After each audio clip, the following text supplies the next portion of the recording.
अस्सलाम वालेकुम रहमतुल्लाहि व बरकातुहू। फरहत हाशमी बोल रही हूँ। क्या हाल है सबका?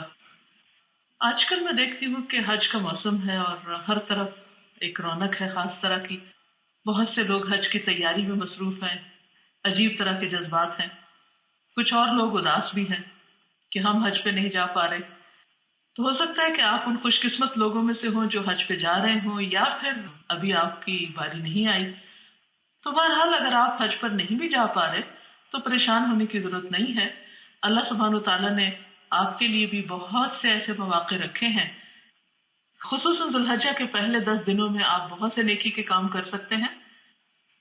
बुखारी की हदीस है, नबी सल्लल्लाहु अलैहि वसल्लम ने फरमाया, कोई दिन ऐसा नहीं जिसमें नेक अमल अल्लाह को इन 10 दिनों के अमल से ज्यादा पसंद हो।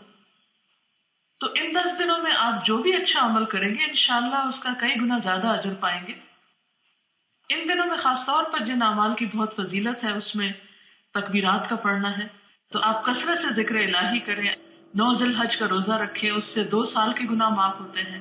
कुर्बानी करें, सदका और खैरात करें। और इसी तरह खुसूसी तौर पर आप देखिए कि जब आप कुर्बानी करें तो इस बात को याद रखें कि अल्लाह सुब्हानो तआला को कुर्बानी के दिन कुर्बानी से बढ़कर कोई भी अमल महबूब नहीं। और कुर्बानी के इस मौसम में ये बात भी याद रखें कि कुर्बानी असल में सिर्फ जानवर की कुर्बानी नहीं है। हमें इससे और बहुत से सबक सीखने हैं। अपने जज्बात की कुर्बानी भी करना है, दूसरों के साथ उसमें मामला करना है, रूठे हुए लोगों को मनाना है। तो ऐसे नेकी के बहुत से काम हैं जो आप इन दिनों में कर सकते हैं। तो अल्लाह ताला से दुआ है कि वो हम सबको इन दिनों की खैर व बरकत और भलाई से मालामाल फरमाए और हम सबको आखिरत में अपने नेक बंदों में शामिल कर दे। सबके लिए बहुत सारी दुआएं। अस्सलाम वालेकुम रहमतुल्लाहि व बरकातुहू।